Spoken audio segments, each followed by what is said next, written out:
Hi everyone, I am Shikha and welcome you again on school gain. तो शुरू करते हैं अपनी आज की क्लास। काफ़ी टाइम से क्लासेस कंटिन्यू नहीं हो पा रही थी because of some health issues.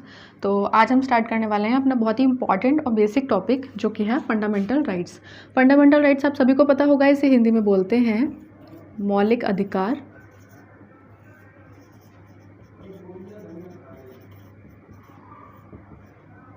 ठीक है ना। तो आज हम पढ़ेंगे अपने मौलिक अधिकारों के बारे में। और मौलिक अधिकार एक ऐसी चीज़ है जो कि हमारे संविधान में मेंशन है और हम सभी को पता होना चाहिए अपने मौलिक अधिकारों के बारे में। तो शुरू करते हैं आज की क्लास को। फंडामेंटल राइट्स यानी कि मौलिक अधिकार मेंशन है पार्ट 3 के अंदर, यानी कि भाग 3 में। इसको आप हिंदी में समझ ही सकते हैं। पहले क्लासेस काफ़ी इंग्लिश में कंटिन्यू होती थी, तो कुछ लोगों की प्रॉब्लम थी, वो बोलते थे कि बायलिंगुअल कराइए। तो मैंने पूरी कोशिश की है आज बायलिंगुअल करने की। हिंदी में भी कुछ चीज़ें हैं, इंग्लिश में भी हैं, और मैं एक्सप्लेन दोनों ही लैंग्वेज में करती चलूँगी। ठीक है। तो पार्ट 3 में हमारा मौलिक अधिकार जो है वो मेंशन है, यानी कि भाग 3 के अंदर हमारे मौलिक अधिकार पाए जाते हैं। और आर्टिकल 12 से लेके 51A तक, जो कि बहुत ही इंपॉर्टेंट भी हैं, आर्टिकल 12 से लेके 51A तक हमारे मौलिक अधिकार इसमें मेंशन है। ठीक है। बात करते हैं हमारे संविधान में। अच्छा, ये तो आपको सभी को पता होगा। मौलिक अधिकार से पहले हम ये बात करते हुए चलते हैं कि मौलिक अधिकार जो हैं वो संविधान के अंदर हैं। ठीक है। और संविधान बनाया किसने था? जो संविधान के जो पिता यानी कि फादर ऑफ द कॉन्स्टिट्यूशन जो कहे जाते हैं, वो कहे जाते हैं डॉक्टर B.R. अम्बेडकर। ठीक है। जिन्होंने संविधान को बनाया था। और कितने टाइम में बनाया था? 2 साल 11 महीने और 18 दिन। कितने टाइम में बनके तैयार हुआ था हमारा भारत का संविधान, जो कि बनाया गया था डॉक्टर B.R. अम्बेडकर ने। और इनको बोला जाता है फादर ऑफ द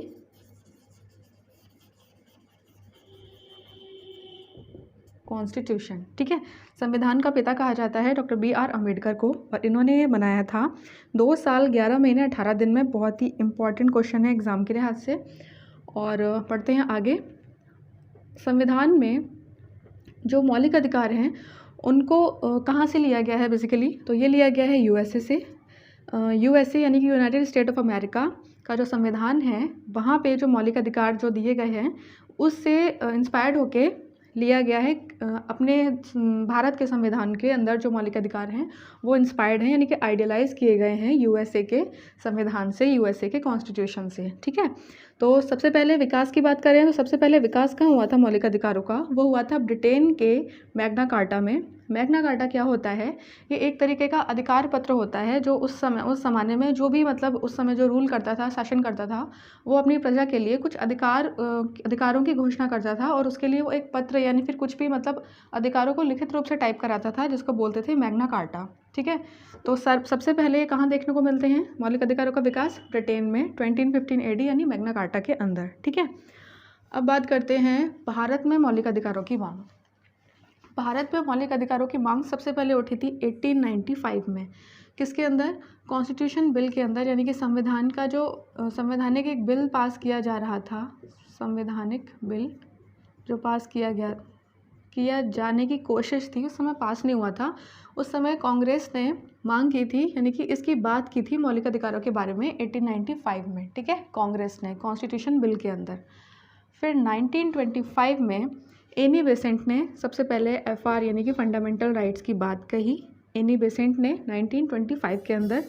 क्वेश्चन इस तरीके से तो नहीं आएगा, लेकिन बीच से क्वेश्चन आज के टाइम पे एग्जाम्स में क्वेश्चन कैसे बनते हैं, इसे मैच करिए या फिर सही स्टेटमेंट से दिए जाते हैं, तो इसलिए कुछ भी नहीं कह सकते कि क्वेश्चन कैसे बनेगा, तो आपको पता होना चाहिए।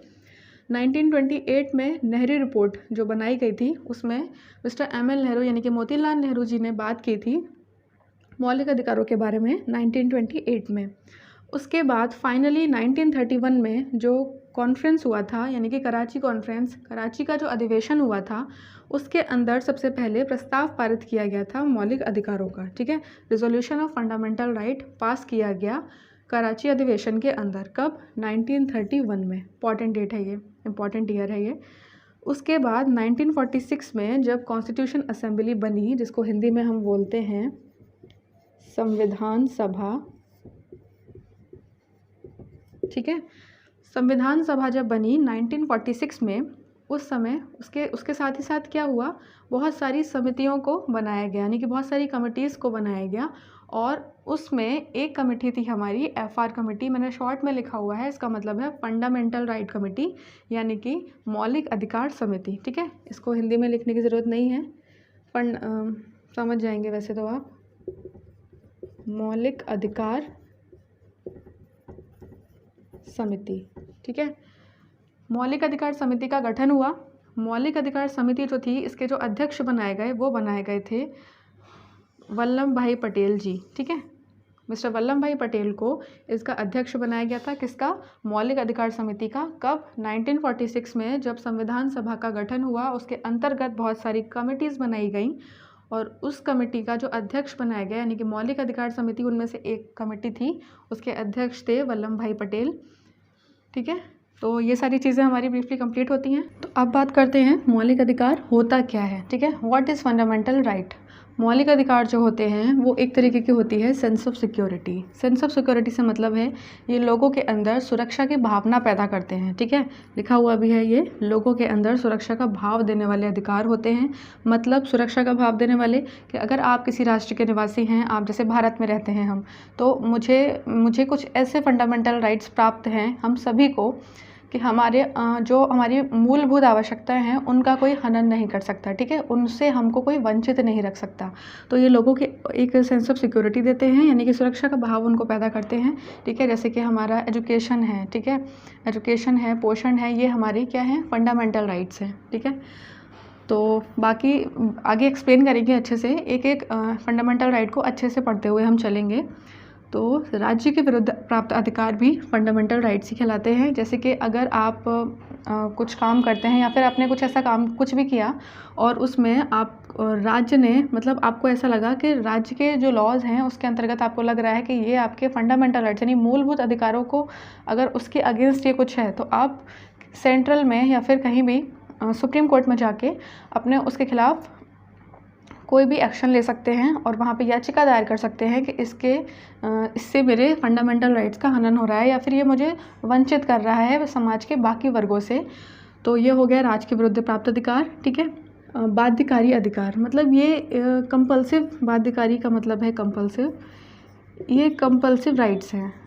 ठीक है, मैंने आपको एग्जाम्पल भी दिया है, जैसे कि 14 साल तक के उम्र के 14 साल और 14 साल से कम उम्र के सभी बच्चों को फ्री एजुकेशन का राइट प्राप्त है ना, राइट टू एजुकेशन के RT के अकॉर्डिंग। तो वही है, ये कंपल्सिव राइट है। लोगों से सुरक्षा से मतलब कम्युनिटी को यहाँ पे इसलिए लिखा गया है कि आप अगर जैसे भारत जो है वो धर्मनिरपेक्ष राज्य है, यहाँ पे सभी अलग अलग धर्मों के लोग निवास करते हैं, तो किसी पर्टिकुलर कोई वर्ग वंचित ना रह जाए। या फिर जैसे मान लिया कि ये कोई एक जगह है, यहाँ पे अलग अलग धर्मों को मानने वाले बहुत सारे लोग रहते हैं, अलग अलग कम्युनिटी से लोग बिलोंग करते हैं।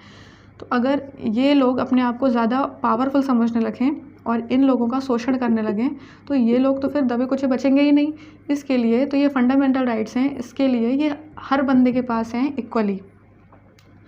तो ये लोग इन लोगों का किसी भी तरीके से शोषण नहीं कर सकते। ठीक है, तो लोगों से सुरक्षा का भाव पैदा कराते हैं कौन?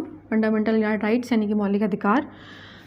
फंडामेंटल राइट्स जो है, हमारा कॉन्स्टिट्यूशन जब पास हुआ था, यानी संविधान जब पास हुआ था, उस समय 7 मौलिक अधिकार थे हमारे पास। ठीक है, 7 फंडामेंटल राइट थे, लेकिन बाद में उसमें एक जो था वो रिमूव कर दिया गया।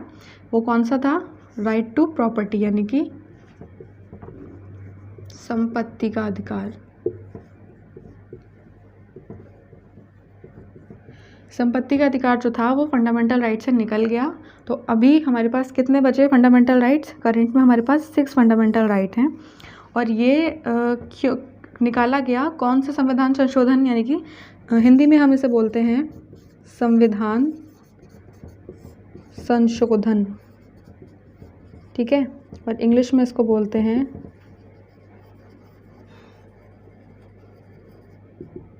Constitutional amendment.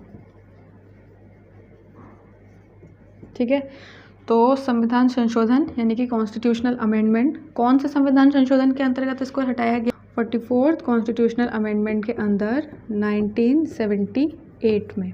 ठीक है, 44वें संविधान संशोधन के अंतर्गत जो कि 1978 में था, इसके अंतर्गत संपत्ति के अधिकार को हटा दिया गया मौलिक अधिकारों से, तो अभी हमारे पास हुए 6 मौलिक अधिकार, जो कि पहले 7 हुआ करते थे।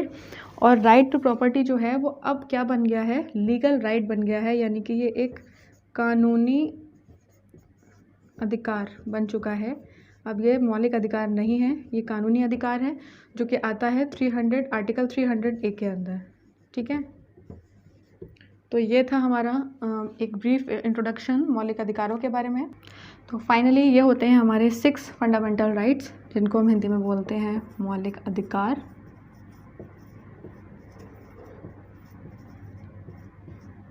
ठीक है, तो हमारे 6 फंडामेंटल राइट जो हैं अभी वो हैं right to equality, right to freedom, right against exploitation, right to freedom of religion, cultural and educational right and right to constitutional remedies, जिनको हिंदी में हम बोलते हैं राइट टू इक्वालिटी यानी कि समानता का अधिकार। ठीक है, ये मैं शॉर्ट में लिखती जाऊंगी। राइट टू फ्रीडम यानी कि स्वतंत्रता का अधिकार, राइट अगेंस्ट एक्सप्लॉयटेशन यानी कि शोषण के विरुद्ध अधिकार,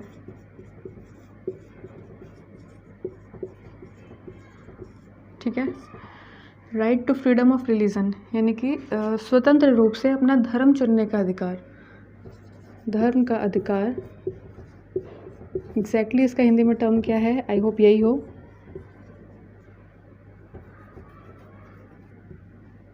धार्मिक स्वतंत्रता का अधिकार इसको बोलते हैं।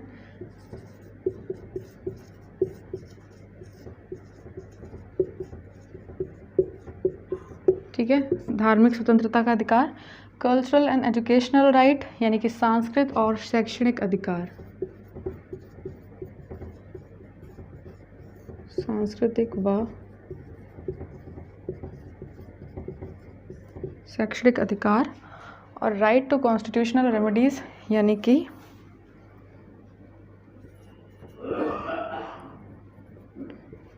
संवैधानिक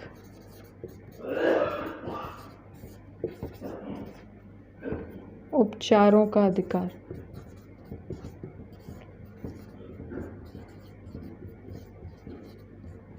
ठीक है, तो ये होते हैं हमारे 6 फंडामेंटल राइट कवर, जिसको मैंने इंग्लिश में भी लिखा हुआ है और हिंदी में भी लिखा हुआ है।